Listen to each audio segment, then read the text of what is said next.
family-sized Kia e-Niro is the most complete affordable electric vehicle we've seen to date.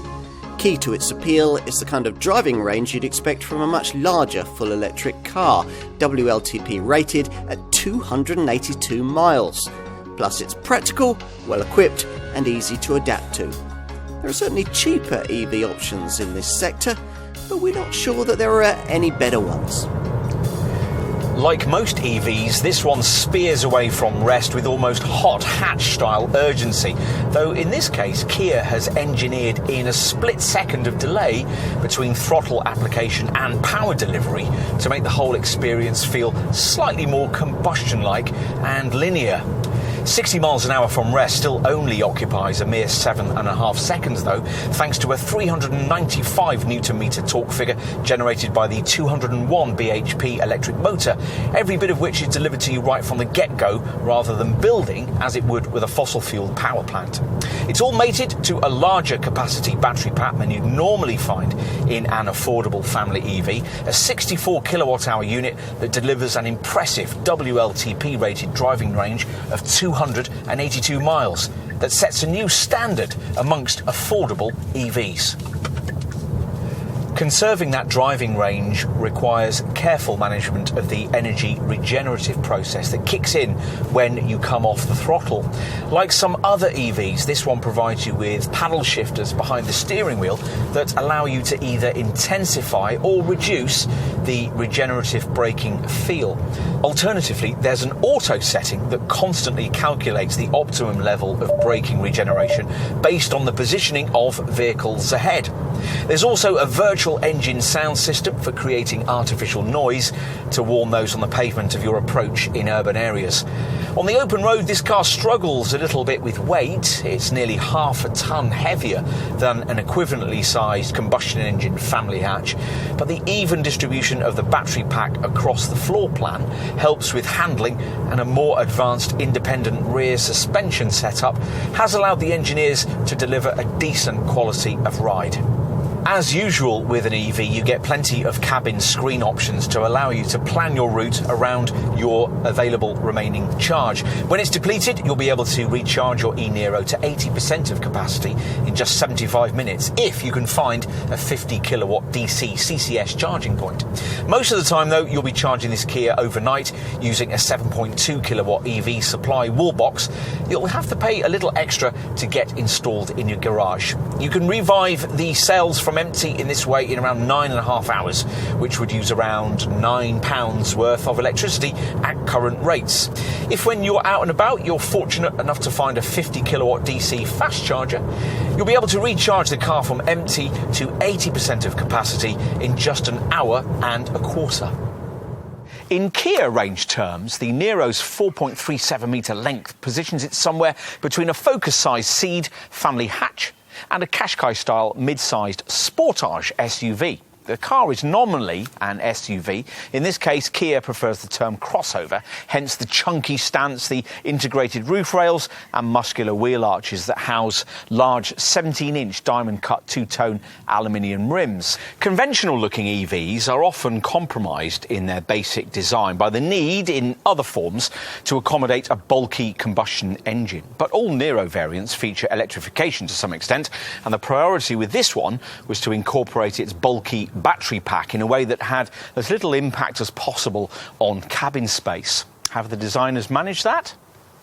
Time to take a look inside.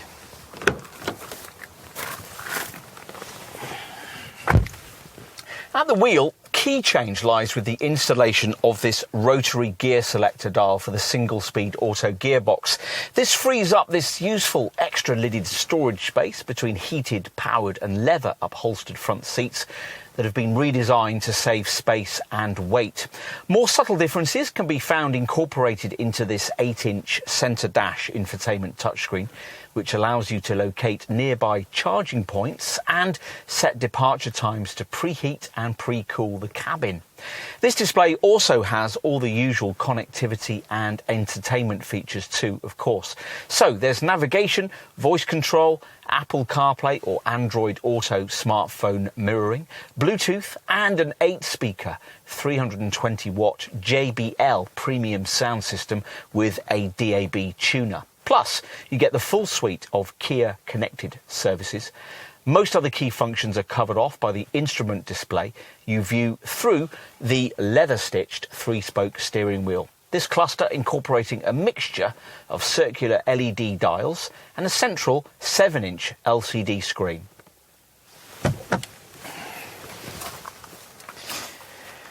Right, time to take a look in the rear. Backseat space is probably the biggest difference between this car and its Hyundai Kona electric cousin, which offers a significantly smaller rear compartment with 90mm less leg space. Perhaps just as significant is the fact that this e-Niro offers slightly more rear passenger room than most more affordable conventional C-segment family SUVs. Kia's mid-sized Sportage crossover, for instance, which may be lengthier externally but has a wheelbase 30mm shorter. You'll even fit in 3 adults back here slightly more easily than would be the case with most similarly sized rival models. That's thanks to the way that the relatively wide 1,805mm body provides 1,402mm of shoulder room.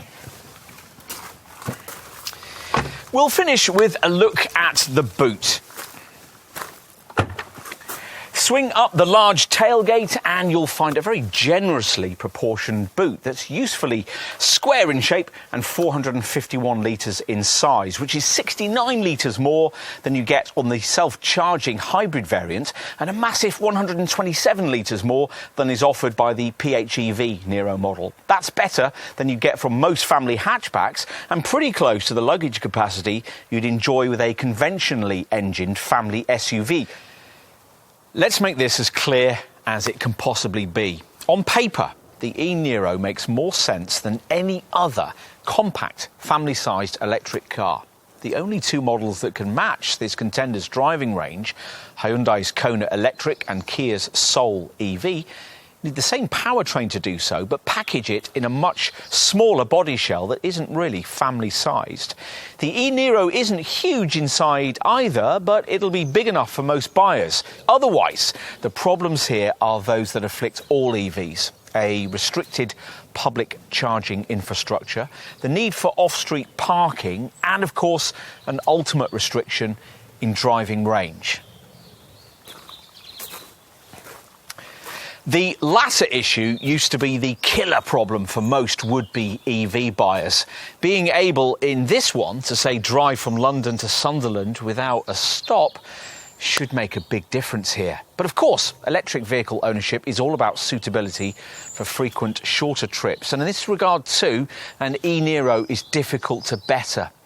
As a result, if Kia could make it more affordable and sell it in greater numbers, we think it could have a huge market impact. As it is, though, this car will remain a rare but clever choice amongst family buyers who've really done their homework. And when we look back in a decade's time at EVs that really changed their market, we think this will be one of them.